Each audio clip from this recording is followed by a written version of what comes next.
नमस्कार साथियों, एक बार मैं फिर आपके सामने हाजिर हूँ।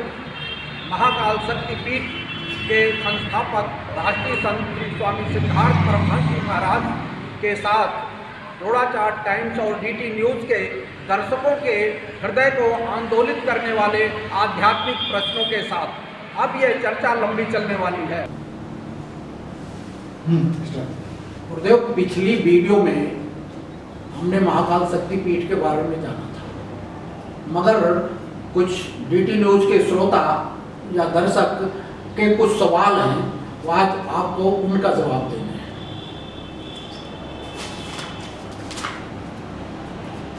सवाल ये, एक दर्शक का सवाल ये है कि आध्यात्म क्या है? सर्वप्रथम मैं इस डीटी न्यूज़ चैनल से जुड़े जो संवाद प्रसारक गण हैं, मैं उन समस्त को महाकाल शक्तिपीठ की ओर से स्वागत एवं अभिनंदन ज्ञापन करता हूँ। साथ ही मैं अपने उन तमाम माँ भारती के अमर पुत्रों को जो अध्यात्म के पिपासु हैं और जिन्होंने इस अध्यात्म जैसे गूढ़ रहस्य को जानने की जिज्ञासा की है, मैं महाकाल शक्तिपीठ का संस्थापक होने के कारण मैं उनकी इस प्रकार की उठने वाली समस्त जिज्ञासाओं को शांत करूं, इसे मैं अपना कर्तव्य और धर्म समझता हूँ। इस आधार पर सर्वप्रथम पूछे गए प्रश्न, जिसमें ये उल्लिखित किया गया है कि अध्यात्म क्या है। अध्यात्म का धरातल इतना उन्नत है, इतना विशाल है, जैसा कि ये संपूर्ण ब्रह्मांड। इसकी परिभाषा, इसकी व्याख्या उस विराट पुरुष परमात्मा की भांति है। जैसे हम परमात्मा को सीमाओं में सीमित नहीं कर सकते, उसी प्रकार हम अध्यात्म को भी सीमित नहीं कर सकते। मनुष्य प्राणी होने की स्थिति से ज्यों-ज्यों अपने अस्तित्व के संबंध में अनुसंधान किया और उनसे वह आज एक मनुष्य के रूप में स्थित हुआ। इस अवस्था में पहुंचने तक उसकी अनवरत चलने वाली विकास प्रक्रिया है। वो प्राणी से मनुष्य बना है, उसी आध्यात्मिक चेतना के कारण बना है। आध्यात्मिक चेतना का तात्पर्य ये है कि जिससे ये संपूर्ण सृष्टि जगत चैतन्यवान है अथवा अपने अस्तित्व का परिभाषण के योग्य है, उसमें जो विराज रही चेतना है उसे आत्मा कहा गया है। तमाम कालातीत ग्रंथों में जो तत्वान्वेषी मनीषी थे, उन मनीषियों ने इस मानव शरीर में केवल इंद्रियों की चेतना के अतिरिक्त इसमें अन्य चेतनाओं की भी खोज की। उनके अन्वेषणा के अनुसार जिस प्रकार इंद्रियों से निर्मित ये शरीर और इस शरीर को जिन परमात्मीय तत्वों से चेतना प्राप्त होती है, जिन्हें प्राण और आत्मा कहा गया है, अध्यात्म इसी आत्म अध्ययन के मार्ग को प्रशस्त करता है, अर्थात आत्मा के अध्ययन के मार्ग को अध्यात्म कहते हैं। जब हम शरीर की चेतना के स्तर तक अपना जीवन यापन कर रहे होते हैं, उस अवस्था में हमारा जो इंद्रियों को संचालित करने वाली विशेष शक्ति है, उसे मन कहते हैं। मन में ही बुद्धि निवास करती है और बुद्धि में इच्छाएं, वासनाएं जन्म लेती हैं और फिर उनके लिए संसार निर्मित होता है और उसी संसार का हम अपने अपने अनुसार निर्मित करते हैं और उसी में निमग्न रहते हैं। ये हमारे शरीर स्तर तक की चेतना की बात है। जब हम आत्मा स्तर की चेतना को जागृत करने के पीछे अन्वेषण करते हैं, जब उसके अध्ययन के मार्ग का अनुसरण करते हैं, तो हमें प्राचीन मनुष्यों के मार्गों का अनुसरण करते हुए उस आत्मा के जो वास्तविक गुण हैं, उस आत्मा के जो वास्तविक स्वधर्म हैं, उनका हम अनुसरण करते हैं। इसीलिए आध्यात्मिक मार्ग में, आत्मा अध्ययन के मार्ग में मनुष्य को अपने कुछ ऐसे जो मानव सभ्यता को विकसित करते हों, संरक्षित करते हों, सुव्यवस्थित करते हों, सुसंगठित करते हों, ऐसे आदर्शों और मर्यादाओं का पालन करने वाला व्यक्ति आध्यात्मिक है। और इन गुणों और कर्तव्यों का जिन्हें चेतना जागृत है, वे लोग आत्माध्ययन के मार्ग में प्रविष्ट हो सकते हैं। हर वह आदमी जो करुणा से भूषित है, जो स्नेह और समर्पण के भाव से पूर्ण है, जिसमें प्राणी मात्र के अस्तित्व के परिरक्षण का संकल्प है, जिसमें किसी प्रकार का कोई द्वंद्व अथवा भेद नहीं है, जो वासनाओं के वशीभूत रह करके किसी प्रकार से किसी के अधिकारों का अपहरण करने की इच्छा नहीं रखता, वास्तविक आध्यात्मिक व्यक्ति वही है। तो गुरुदेव, धर्म से इसका क्या तात्पर्य है? धर्म से किस तरह अलग है? धर्म का तात्पर्य, धर्म के बिना कण से ब्रह्म पर्यंत तक के अस्तित्व की परिकल्पना निरर्थक है। उनकी संभावना नहीं है कि हम धर्म को अलग कर किसी को परिभाषित कर सकें। धर्म ने ही सबको अस्तित्व प्रदान किया हुआ है। इस आधार पर धर्म नैसर्गिक, अपौरुषेय और परम तत्व है। उसके बिना सृष्टि का निर्माण संभव नहीं है। धर्म प्रत्येक प्राणी का, जड़ का, पदार्थ का, द्रव का, प्रत्येक रचना जो संरचित है, जिसका अस्तित्व है, उसमें उसके गुण ही उसके धर्म के रूप में परिभाषित होते हैं। धर्म कोई अलग नहीं, धर्म एक वैयक्तिक कर्तव्य परायणता का बोध है।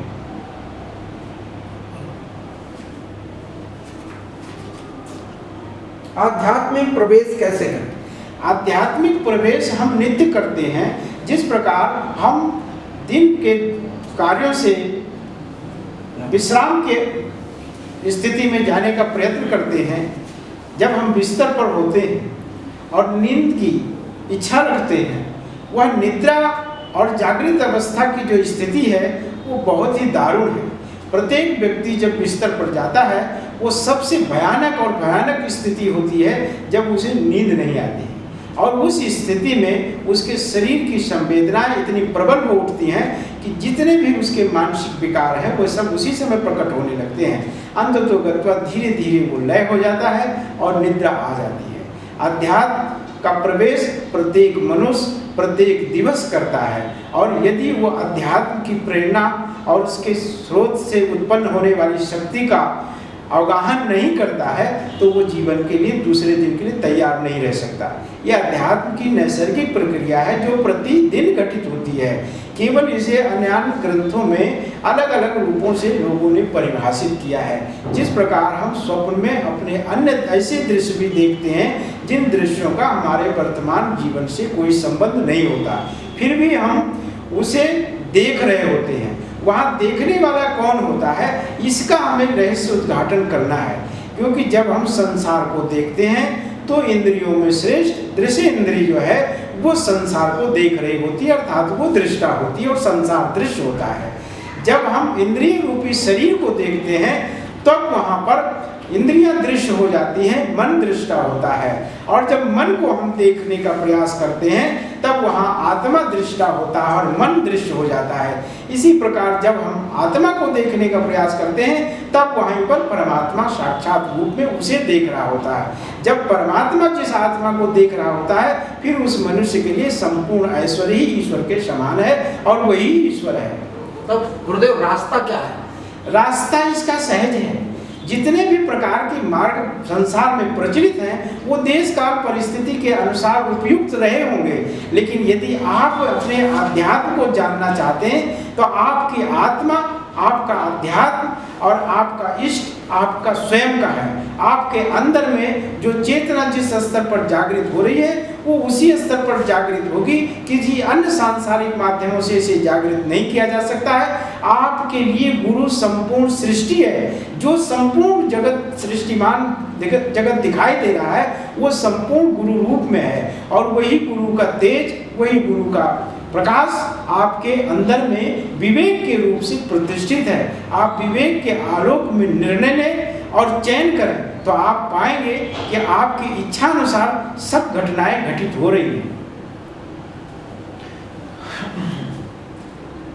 गुरुदेव, सांसारिकता इसमें बाधा है? सांसारिकता बाधा नहीं, लेकिन उसका उन्माद इसमें बाधा है। सांसारिकता का तात्पर्य यह है कि हमें इंद्रिय जनित शरीर को संसार भौतिक जगत से सहयोग लेना पड़ेगा। हमें भूख लगेगी तो भोजन करना पड़ेगा, प्यास लगेगी पानी पीना पड़ेगा, और भी शरीर की बहुत सारी आवश्यकताएं हैं जिन्हें हमें भौतिक जगत से पूर्ण करना होगा। हम उनमें संतुलन बना करके यदि चलते हैं तो हमारे अंदर संतोष के भाव जागृत होंगे, और संतोष का भाव ही सर्वप्रथम आध्यात्मिक मार्ग का पहला सोपान है, जिस पर चढ़ करके आदमी आगे की यात्रा पूर्ण कर सकता है। अपने देश में कुल कितने शक्तिपीठ हैं?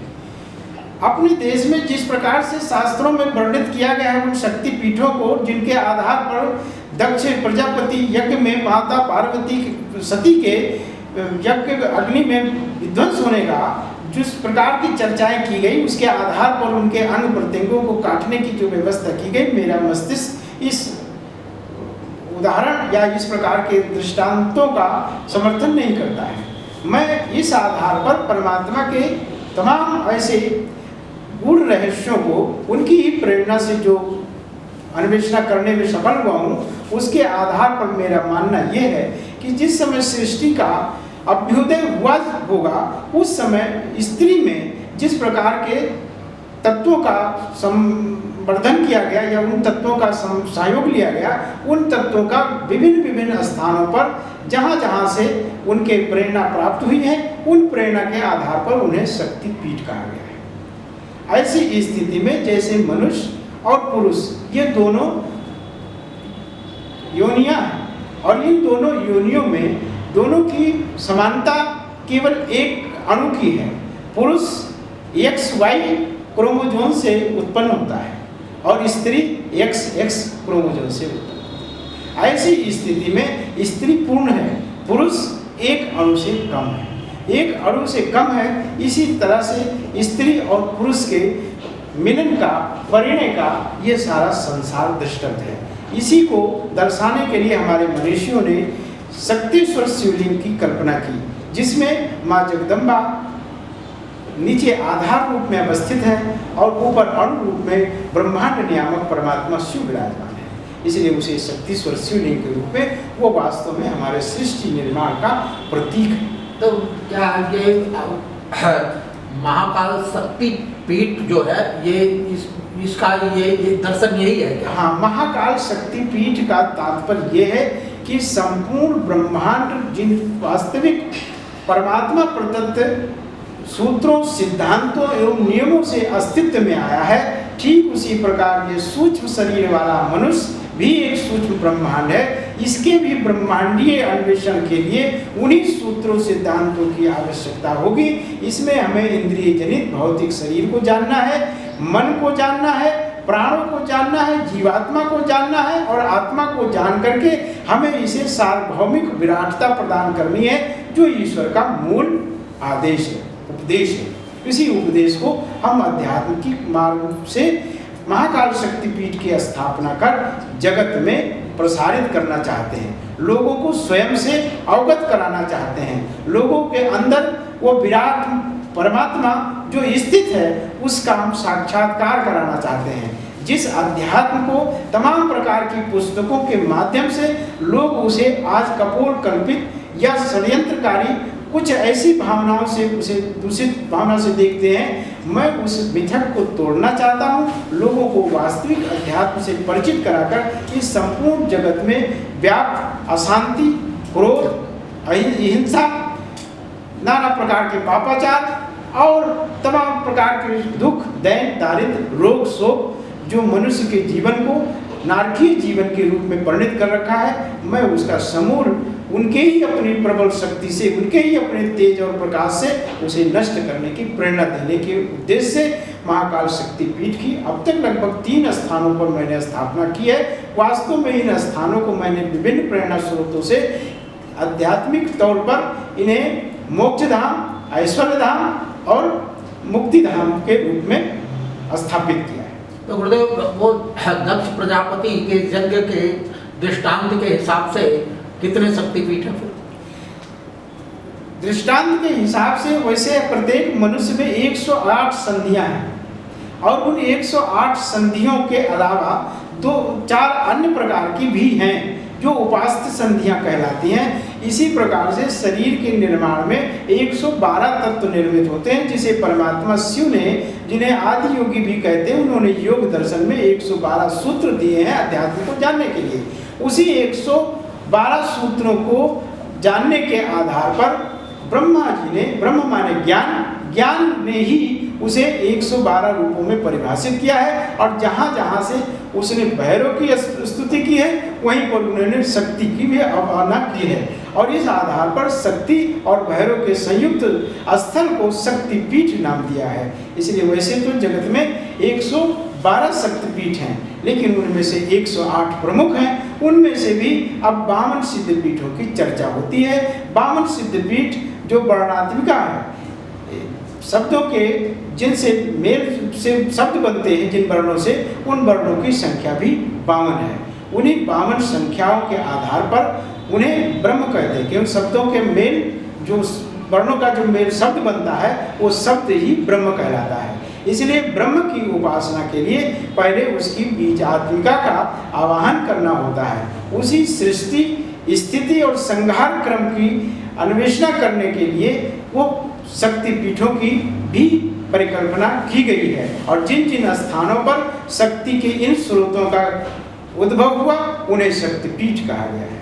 वो आज भी मनुष्य के भीतर के अंदर में व्याप्त उस आध्यात्मिक रहस्य को ग्रंथियों के अनुसार स्थापित चक्रों की भांति उन्हें उत्कीर्णित करते हैं, उनसे उनको जागृत करते हैं। इसलिए 52 सिद्धपीठ आज पुस्तकों में वर्णित हैं और 108 सिद्धपीठ प्राचीन हैं, लेकिन परमात्मा शिव के योगाभ्यास अन्वेषणा मार्ग से संबंधित, जिसे शैव मार्ग कहते हैं, उसके आधार पर 112 योग सूत्र हैं और वही 112 भौतिक जगत के निर्माण की परमात्मा का शक्ति पीठ है। गुरुदेव, ये महाकाल और शक्ति का आध्यात्म दर्शन क्या है?